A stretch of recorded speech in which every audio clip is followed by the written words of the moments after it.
So, yeah, welcome to the membership stream, Kamran. It's been another interesting day for Disney, hasn't it?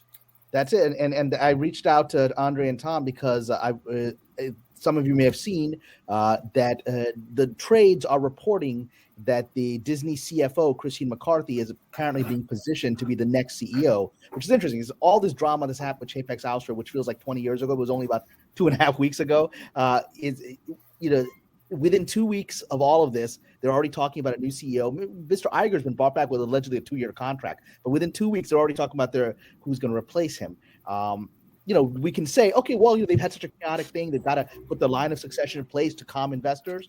I don't think that's what's happening here. I think something very sinister is happening here, and I'd love to share that perspective if that's okay with you, Andre. Oh, go for it.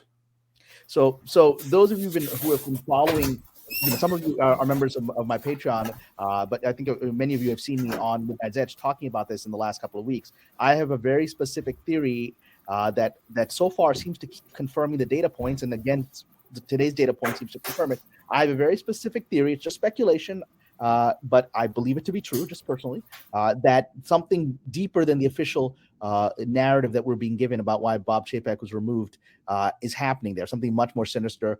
And because of the timing of all the events, I've said I believe it to be related to FTX.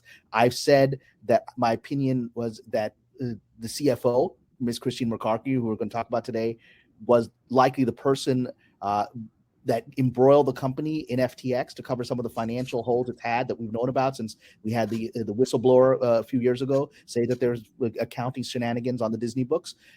She went to the SEC. She was fired, went to the SEC. They just settled with her now. But so I've said that if those accounting holes are true, then maybe Ms. McCarthy had been convinced by Bob Iger and others, some of the Vanguard and BlackRock who have been pushing this FTX thing to maybe put some of the company's cash into that, thinking that would be a quick lottery win and cover up some holes and make the books look great. And then, FTX went to zero, right? I mean, it collapsed just a few weeks ago. And then within a couple of days of that, Bob Chapek is unceremoniously removed.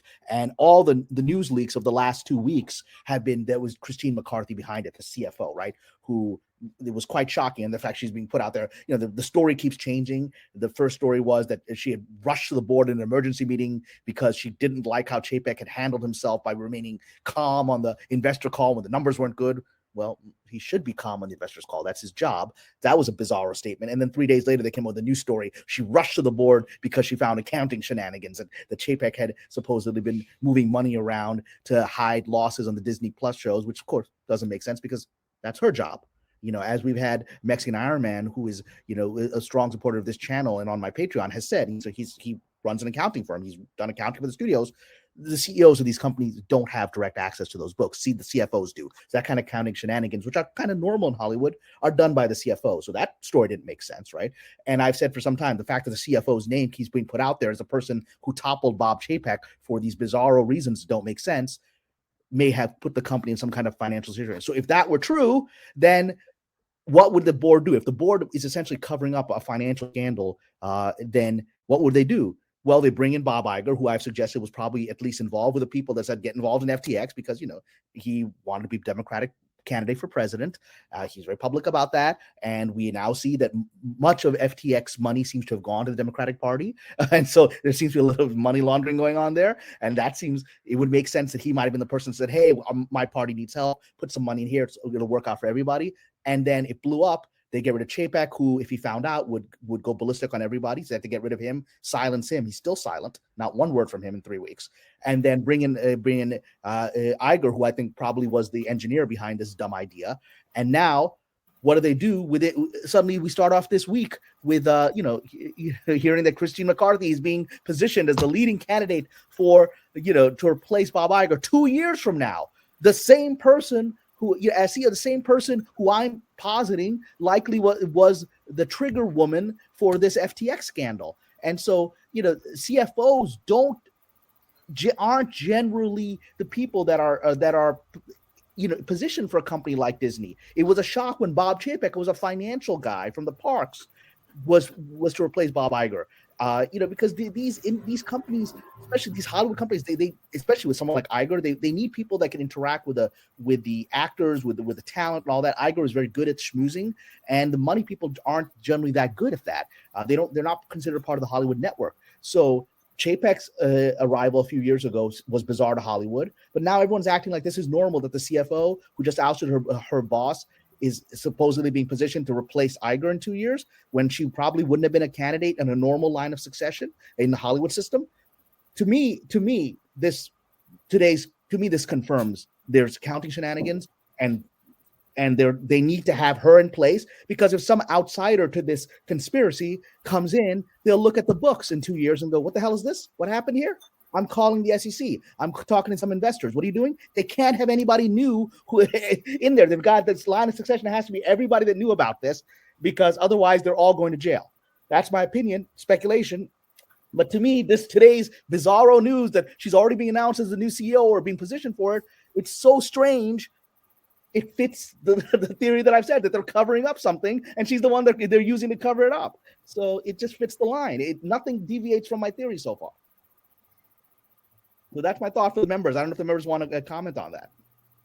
I think it's I think it's like very compelling, and it actually goes to what I said earlier in this very stream, where I said that a CFO shouldn't be next in line for CEO. Those are two very different skill sets. This is not normal. Something is very, very off with this. Yeah. And even the trades are calling her the King Killer, which is from the Game of Thrones, right? It's bizarro. Everything is bizarro. The fact that Chapek has not said one word in 3 weeks, even "I wish you all well" and "I'm sorry I failed the company," anything is bizarro. None of this is corporate governance behavior. Mikey, help me out here. Does this mean that they're positioning the company for sale, or what the fuck is going on here? Why would you put a CFO in charge?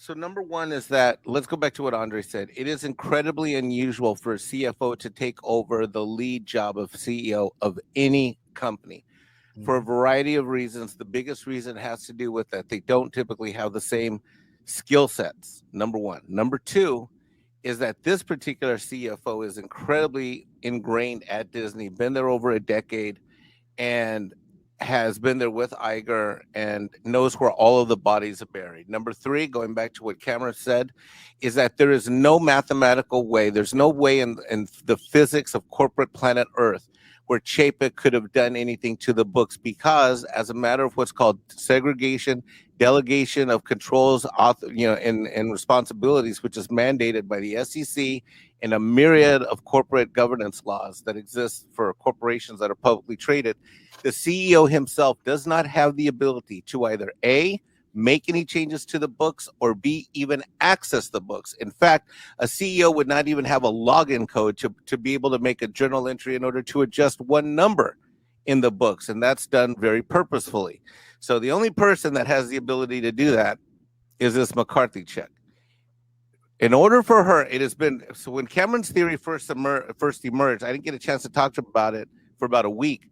But meanwhile, all the time I'm saying that Cameron's theory makes complete sense. In fact, it's the only thing that makes any sense, because for this chick to pull the trigger on the weekend before another business week started, that means she's desperate to protect her own position, her own career, and something that's deep buried in these books. And we already know, let us not forget, that there's $3 billion in revenue that this company settled with a whistleblower about. This company lied to the tune of $3 billion. Anyone that's willing to lie about one thing is willing to lie and hide other things. If they were hiding and lying about $3 billion that we would not even know about, less to be for one whistleblower, how many more billions of dollars is this company potentially lying about? How much? And if Disney's doing so well, then why is their balance sheets the way it is? The condition of their balance sheet is horrific. Their cash against debt, their assets against liabilities is fucked up upside down. And I know, Tom, you say you're not a numbers guy a lot of times, but you really are. When you look at, when you mention like this Fox transaction and how much they paid for Lucasfilm, you just take that's $80 billion of stuff that's not generating any value at all. There is something completely nefarious going on. I think Cameron is 100% right.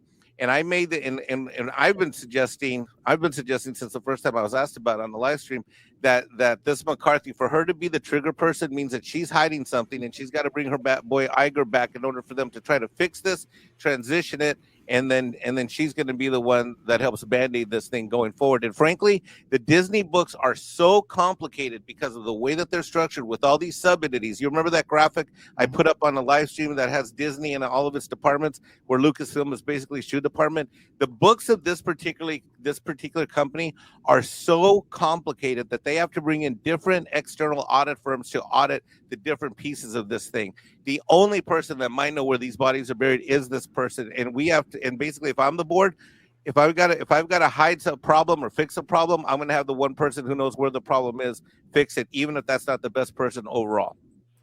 May I ask a question real quick on that? Is that okay? Yeah, go for it. All right. So is this is just me thinking outside the box here? I agree with Cameron. Cameron, I've been thinking the same thing. You've been thinking for quite some time too. Is it possible that they have picked someone that's not connected to some of the fallout they're about to have? I mean, come on. I mean, we've literally made 3 movies in a row that have just bombed. I mean, let's just be completely honest here. They're not exactly doing great when it comes to the capital issue. So is it possible they appointed her strictly because she can disconnect herself from the people that were in charge? Not just the books that are about to come out. I'm not just talking about that. I'm talking about everything, the alphabet soup crap, all of the political stuff that has been put into the movies. Can she separate herself from that? And that might be why they appointed her, or is she connected to all of that as well? I'm asking completely frankly here. So I'm going to answer, and I'd love to hear Mike's answer. And Mike's answer is probably going to be more accurate. My instinct, I'm just going off my instinct here, Vincent. So my instinct is that the evidence that we have, the data points we've been given, is that she seems to be the engineer of all of this. At least that's what's being said to the Wall Street Journal, right? She's the one that went to the board. I mean, that's what they're telling the Wall Street Journal. They can see she's the one that went to the board, right? So she might be the fall guy. She might be the one that put all this on. They might just be bringing her in here just to basically take the fall for all of this. So I don't think they would make her the fall guy if they're putting out the information that seems to be lifting her up in the she's literally being called the king killer. She's the one that saved us from this evil king, right? If I may, real quick, if she's the fall person, as she falls, she's going to take everyone with her, and they all go to jail. If Vincent, you're right, if that is the scheme is to sucker her and use her as the front. So she knows where the bodies are buried, right? Basically. Yeah. And so let's say they may have even had that. Let's say you're right. Maybe this wasn't her. Maybe she's been the public face of it, but maybe other forces were instituting the removal and they use her. Okay. Well, those were all the bodies are buried. So it would have to be a mutually assured destruction. You want me, because she's being put out there in the press every day now. This invisible woman, as Mike knows, CFO is not supposed to be in the press every damn day, right? That's not a good thing, right? I never heard of her. Not until 72 hours ago. I never heard of this woman. I never even knew she existed. Now that's all you hear about it. She's in the Wall Street Journal.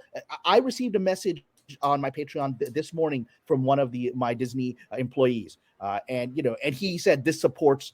He was linking this article that she's just been announced as a running contender, the leading contender for CEO on the trades at least. And he said this supports your theory. And he said, this woman is he said, I've never seen anything like this, where she is the one being put out there all the time. And he believes, this Disney employee, he believes that she's the one that's actually the one directly leaking to the Wall Street Journal and all these places. She might have been the one that leaked this to Deadline, says I'm the one that's going to be the next CEO. So whatever her involvement is, it's very active, and it's with her cooperation. I don't think there's anything that she doesn't. If she wasn't involved in scandal, she's like, all right, I'll help you cover this up in return for X, Y, and Z, right? So now she is involved in the scandal. So I don't think there's any way to separate that. So Mike, do you have a perspective on this?